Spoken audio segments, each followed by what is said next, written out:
First அடுப்பு பத்த வைப்போம். இப்போ அடுப்பு பத்த வச்சாச்சு. கொஞ்சோண்டு எண்ணெய் ஊத்திக்கலாம். ஆல்ரெடி மேரினேட் பண்ண பார்பிக்யூ விங்ஸ். இதுமே பண்ண வேண்டாம். இது அப்படியே போட்டு மேக் பண்ணா போதும். பார்பிக்யூ விங்ஸ் கிடைச்சிரும். போடலாமா? வாங்க போடுவோம். இப்போ தண்ணி ஊத்தணும்.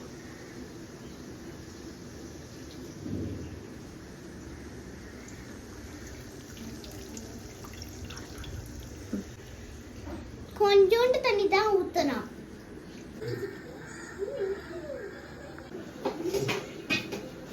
ஸ்மெல் இன்னும் வரல.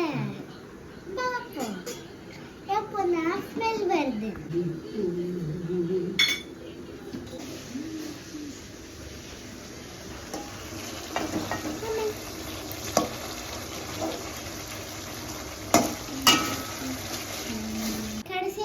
சமைச்சு முடிச்சாச்சு. இப்ப கடைசியான ஒரு பொருளை போட்டு ஃபுல்லா முடிச்சிட போறோம். சூப்பர் டேஸ்டா.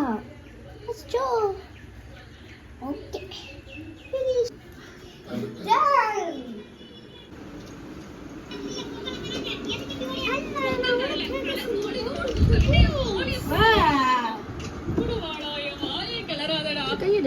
பாக்கிறதுக்கு